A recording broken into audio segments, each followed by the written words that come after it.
श्रीगुरुभ्यो नमः। हरि ओम। श्रीमहागणाधिपतये नमः। श्रीमहासरस्वत्यै नमः। श्रीगुरुभ्यो नमः। हरि ओम। ఇప్పుడు అక్టోబర్ నెల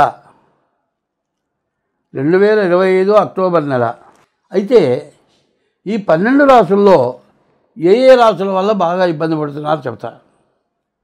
ఇప్పుడు మకరం, కుంభం, మీనం, మేషం ఈ నాలుగు రాసులు కాకుండా కర్కాటకం, సింహం, కన్య ఈ రాసులు మొత్తం బాగా ఇబ్బందికరంగా చాలా కష్టంగా ఉంటుంది. బాగా గుర్తుపెట్టుకోవాలి. మకరం, కుంభం, మీనం, మేషం 4 రాసులు. కర్కాటకం, సింహం, కన్య 3 7 రాసులు పూర్తిగా బాగాలేదు. వీళ్ళందరూ కూడా చాలా జాగ్రత్త పడాలి. మళ్ళీ చెబుతున్నా, గుర్తుపెట్టుకోండి. మకరం, కుంభం, మీనం, కర్కాటకం, సింహం, కన్య, ధనస్సు, మకరం, కుంభం, మీనం, మేషం, ధనస్సు, మకరం, కుంభం, మీనం, మేషం 5 రాసులు వస్తున్నాయి. అట్లాగే కర్కాటకం, సింహం, కన్య 9 రాసులు పూర్తిగా చాలా రకాలుగా కష్టాలు నష్టాలు పడుతున్నారు. అది మాత్రం ప్రత్యేకించి చెప్పాల్సి వస్తుంది. అన్ని రాసులతో కాకుండా ఈ రాసులు చెప్పేటప్పుడు మీరు బాగా గమనించి వినండి. ఇది ధనస్సు, మకరం, కుంభం, మీనం, మేషం, కర్కాటకం, సింహం, కన్య ఈ రాసులు ఎటువంటి ఇబ్బందులు పడుతున్నారనేది మీరు గమనించి చూసుకోండి. తర్వాత మిగతా రాసులు కూడా చాలా వరకు బాగుండకుండానే ఉంటున్నాయి. కానీ ఇప్పుడు ఉన్నటువంటి పరిస్థితుల్లో ఎవరైనా సరే ముందుగా మీ యొక్క బాధ్యతలు ఏమిటో తెలుసుకోవాలి అంటే మీ డేట్ ఆఫ్ బర్త్ ద్వారా జాతకం చూపించుకోండి. శరీరం మొత్తంలో కాళ్ళు బాగుంటే ఏ పనైనా సాగుతుంది. కాళ్ళు ఎంత అవసరమో మీ జాతకం కూడా అంతే అవసరం అనేది బాగా గుర్తుపెట్టుకోండి. కాళ్ళు పనిచేయకపోతే ఎక్కడికి పోలేవు, ఏ పని చేయలేవు. ఎందుకు ఒంటేది 2 ఏళ్ళు కూడా పోలేవు. అది ఎంత ఇబ్బందో ఇప్పుడు జాతకం ఇచ్చా బాగుండకపోతే అంత ఇబ్బందులు రాబోతున్నాయి, వస్తాయి. ఇంకా వచ్చే సంవత్సరంలో కూడా ఇట్లాంటి పరిస్థితులు కనపడుతూ ఉన్నాయి. కాబట్టి ముందుగా జాగ్రత్త పడటం కోసం చెబుతూ ఉన్నాను. 2025 సంవత్సరం అక్టోబర్ నెల వృశ్చిక రాశి. ఈ వృశ్చిక రాశి ఫలితాలు చెప్పుకుందాం. వృశ్చిక రాశి ఇంతకుముందు పూర్తిగా బాగాలేదు. తర్వాత ఇప్పుడు శని మార్చి 30కి మీనంలోకి అర్ధాష్టమంలో శని వచ్చాడు. కుజుడు ద్వాదశంలో ఉన్నాడు. ఎంత ఘోరంగా ఉందంటే చెప్పడానికి వీలు కాని ఘోరంగా ఉంది. ₹1 పుట్టే పరిస్థితి లేదు. తినటానికి తిండికి కూడా చాలా ఇబ్బందిగా ఉంటుంది. అందుకోసం ఏదో వ్యాపారం చేస్తాను, కొత్త వ్యాపారాలు పోవద్దు. ఎందుకంటే ఒకటే చెబుతున్నా, అప్పులు చేసి జలసా చేయటం కంటే ఉప్పు కారం వేసుకొని గంజి తాగడం మంచిది. ఉప్పు కారం వేసుకొని గంజి తాగితే కష్ట సమయంలో అప్పులు ఉండవు. కష్ట సమయంలో ఉప్పు కారం వేసుకొని గంజి తాగితే మంచి సమయంలో మంచి అన్నం తినడానికి అవకాశం వస్తుంది. దొరికింది కదా అని కష్ట సమయంలో ఆదాయం చేతగానప్పుడు, ఆదాయం రాని రోజుల్లో సంపాదన చేతగానప్పుడు అప్పులు చేసి ఊళ్ళో వాళ్ళకి ఎగ్గొడితే తర్వాత నిన్ను దేవుడు క్షమించడు, నీకు ఆదాయం రాదు. అందుకోసమని ఎండకి తగిన గొడుగు పట్టమన్నారు, వానకి తగిన గొడుగు పట్టమన్నారు. ఎండకి కాస్త బెజ్జాలను గొడుగు పట్టినా పర్వాలే, అన్ని ఏడు వస్తుంది. వానకి బెజ్జాలు లేని గొడుగు పడితేనే తడవకుండా పోతాం. అట్లాగే ఏ టైంకి ఆ రకంగా ఉండాలి. అప్పులున్న వాటితోనూ చెప్పులున్న వాటితో పోకూడదుట. అప్పులున్న వాటితో పోతేనేమో కొడతారట, చెప్పులున్న వాటితో పోతేనేమో రాళ్ళు కూర్చుకొని తెస్తారట. అందువల్ల ఎవరికి ఎట్లాంటి పరిస్థితి ఉందో ఆ పరిస్థితి ప్రకారం చేయాలి. అందుకోసమని అందరినీ చెబుతున్నాను అనుకోవద్దు. ఈ రాశి వాళ్ళకు వచ్చేప్పటికల్లా కుజుడు మరి గురువు పూర్తిగా నష్టపెట్టే టైము. శుక్రుడు బాగున్నాడు. మరి భార్య వల్ల బాగా కలిసి వస్తుంది. ఇల్లు కట్టుకునే అవకాశం ఉంది. అయితే ఏమిటాయా అంటే ఎప్పుడు కూడా కొన్ని గ్రహాలు 9 గ్రహాలు 9 రకాలు ఉన్నాయి. మరి మనకు కూడా 9 రంధ్రాలు ఉన్నాయి. కళ్ళు 2, చెవులు 2, ముక్కులు 2, 6. నోరు ఒకటి 7. ఈ మెడకాయ దగ్గర నుంచి పై భాగాలే మొత్తం 7 రంధ్రాలు ఉన్నాయి. కింద 1, 2 రంధ్రాలే ఉన్నాయి. అన్నిట్లోకి ఈ శరీరాన్ని మొత్తాన్ని కాపాడేది ఈ మెడకాయ పైన తలకాయే. ఈ తలకాయకి ముసుగేసి వీడు ఎవరంటే ఏం చెబుతావు? అట్లాగే ఈ తలకాయ సరిగ్గా పనిచేస్తే నీవు బాగుంటావు. ఈ తలకాయ సరిగ్గా బాగు చేయాలంటే ఈ రాశివాడు గంజి దాగి బతికినా పర్వాలేదు, కానీ తర్వాత సుఖంగా బతుకుతారు. నేను మొదటి నుంచే చెబుతూ ఉన్నాను, 6 గ్రహాలు, షడ్గ్రహాలు, పాపగ్రహాలు, వీటి వల్ల దేశం అరిష్టం పాలైపోతుందని చెప్పా. అది ముందుగా చెబితే కూడా ఎవరికి ఎక్కలేదు. తర్వాత ఇప్పటికి చాలా నష్టపడ్డాం. ఈ ఎందుకు నష్టపడ్డాం అనేది ఒకటి చెప్తాను నేను. అది ఏం చేస్తే నష్టపడ్డాం అనేది మనం అర్థం చేసుకోవాలి. మనం పడని ఆహారం తింటే మనకు దెబ్బతీసినప్పుడు ఏం చేస్తాం? పడని ఆహారం తింటాం మానేస్తాం. అదే రకంగా మనకు ఎందుకు నష్టపడ్డాము, ఏం చేస్తే నష్టపడ్డాము అనేది తెలుసుకొని అది చేయకుండా ఉంటే మనకు నష్టం అనేది రాకుండా ఉంటుంది. ఆ ఉద్దేశంతో దాన్ని ఇప్పుడు వివరించదలుచుకున్నా.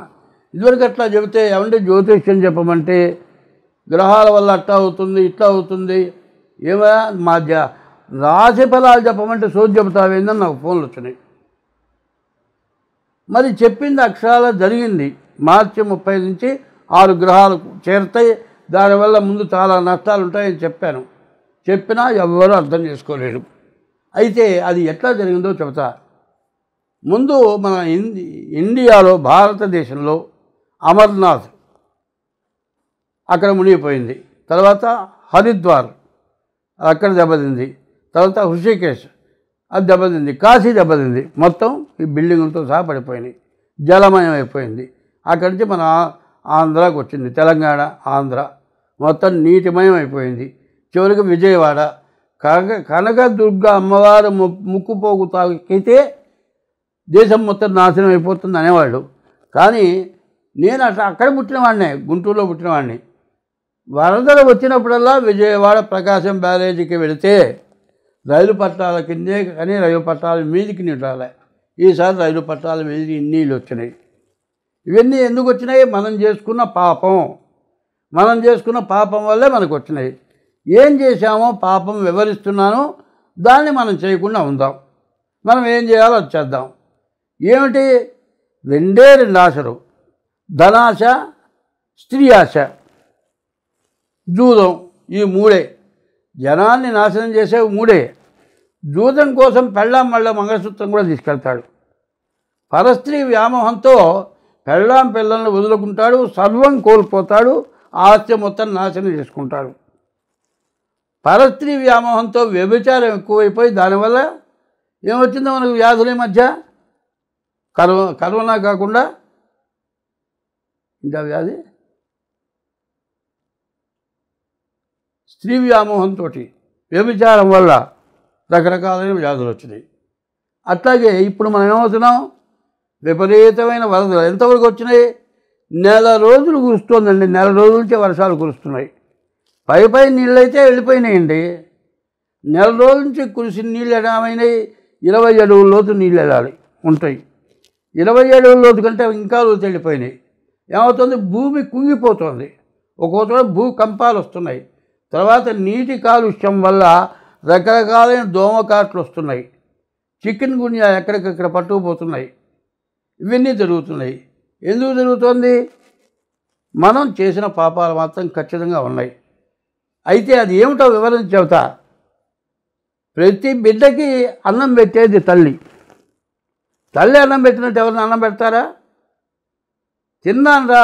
తిన్నానమ్మా 2 ముద్దలు తిన్నాను చేతి మీదుగా అని తల్లి బతిలాడ అన్నం పెడుతుంది.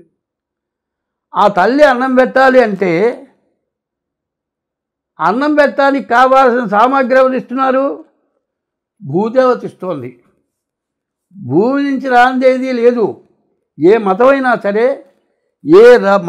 సరే భూమిని, సూర్యుడిని నమ్ముకొని చేస్తున్నారు. సూర్య భగవానుడు తండ్రి, భూమి తల్లి. భూమి నుంచి నీరు దగ్గర నుంచి సర్వస్వం మనకు వస్తుంది అక్కడి నుంచే. తల్లి అన్నం పెడుతుంది, తల్లిని బిడ్డ ప్రేమిస్తాడు. తండ్రిని ప్రేమించిన దానికంటే తల్లి బిడ్డను ప్రేమిస్తుంది, బిడ్డ తల్లిని ప్రేమిస్తాడు. అట్లాగే భూమి నుంచి ప్రతి వస్తువు వస్తుంది. ఈ తల్లికి కూడా జన్మనివ్వడానికి కానీ, తిండి కానీ, ఆహారం కానీ, బిడ్డను కానీ, శక్తిని కానీ ఇస్తుంది. ఏంటి? భూమి నుంచి వచ్చినటువంటి పదార్థాల వల్ల వస్తుంది. ఆ భూమి కాలుష్యం అయిపోయింది. ముందు స్త్రీ కాలుష్యమైంది, తర్వాత భూమి కాలుష్యమైంది. పరస్త్రీ వ్యామోహం మనిషిని సర్వనాశనం చేస్తోంది. తర్వాత తల్లిదండ్రులు బిడ్డల్ని సర్వస్వం కోల్పోయి అన్నీ నష్టపడి నా బిడ్డ నాలాగా బతకూడదు, ఉన్నతంగా బతకాలని చదివించి ఎంతో ఉద్యోగం ఇప్పించి పంపిస్తే భార్య రాగానే తల్లిదండ్రులకు అన్నం పెట్టడం లేదు. పెళ్ళైన తర్వాత భార్యాభర్తలు సక్రమంగా ఉండటం లేదు. చివరికి ఎంతవరకు వస్తుంది అంటే విదేశాల్లో లిమిటేషన్ మ్యారేజ్, రిజిస్టర్ మ్యారేజ్ ఆ విధంగా చేసుకునే పరిస్థితి వస్తుంది. మన హిందూ ధర్మంలో సన్యాసి, సంసారి ఇద్దరున్నారు. సంసారి అనే భార్యాభర్తలు మగవాడికి ఒకటే భార్య, ఒక ఆడదానికి ఒకటే భర్త. ఇది మన సాంప్రదాయం. సన్యాసి కానీ సంసారి కానీ పుణ్యం చేసుకునేవాళ్ళే. ఈ పుణ్యం చేసుకోవడం పోయి పాపం చేయటం ఎక్కువైంది. పాపం ఏమవుతుంది? పెళ్లి చేసుకున్నావు, పిల్లల్ని కన్నావు, ఈమెను వదిలిపెట్టావు, ఇంకో అందంగా ఉంది ఆమెతో పోయినావు, ఈ పిల్లని వదిలిపెట్టావు, ఆమె ఇంకోటి పెళ్లి చేసుకుంటుంది, నువ్వు ఇంకో దాన్ని పెళ్లి చేసుకుంటున్నావు, ఈ పిల్లలు అనాథలైపోతున్నారు. నువ్వు ఎన్ని పూజలు చేసినా, ఎన్ని దేవతా పూజలు చేసినా ఈ పాపం దేశానికి, ప్రపంచానికి మొత్తానికి పట్టుకుంది. ప్రపంచ దేశాల్లో భారతదేశం దైవ చింతన కలిగిన దేశం భారతదేశం. ఏ మతస్థులైనా సరే ఆ మతరీత్యా దేవుణ్ణి నమ్ముతున్నారు. అట్లాంటిది పోయింది. ఇప్పుడైనా ఒకటే చెప్తున్నా, ఎవరైనా సరే జన్మనిచ్చిన తల్లిదండ్రులకి అన్నం పెట్టండి, వృద్ధాశ్రమాలు పాలు చేయబాకండి. భార్యని హింస పెట్టి పరస్త్రీ వ్యామోహాన్ని పోబాకండి. నిత్యం నీ మతరీత్యా నీ దేవుని ఒక్క గంటైనా ప్రార్థించండి. ఇది చేసిన మర్నాడు అందరం బాగుంటాం. ఇటువంటి లోపం రావటం వల్ల మన ప్రపంచం మొత్తం దేశాల్లో వరదలు వచ్చి మరి బిల్డింగులు పడిపోయి జనాలు చచ్చిపోయి చాలా ఉంది. మొన్న ఆ సెప్టెంబర్ 7వ తారీఖు సంపూర్ణ చంద్రగ్రహణం వచ్చింది. దీనివల్ల కూడా అరిష్టం వస్తుంది. శని వక్రించాడు. శని వక్రించినందువల్ల కూడా చాలా సమస్యలు వచ్చినాయి. శని కుజులు సమసప్తకంలో ఉండటం వల్ల కూడా చాలా బాధలు వచ్చినాయి. ఇది కాకుండా కుజకేతువులు కలిసి ఉండటం వల్ల, కుజకేతువుల వల్ల కూడా చాలా బాధలు వచ్చినాయి. ముందైనా మనం బాగుండాలి అంటే నేను చెప్పిన విధంగా ఎవరి ఇష్టదైవాన్ని వాడు పూజించండి. మీ డేట్ ఆఫ్ బర్త్ ద్వారా మీ జాతకం చూపించుకోండి. మరి ఎక్కడ ఏమాత్రం తేడా వచ్చినా పెద్దవాళ్ళు చెప్పింది ఆచరించండి, తల్లిదండ్రులను గౌరవించండి. ఇట్లా ఉండండి, అందరూ బాగుంటుంది. స్వస్తి.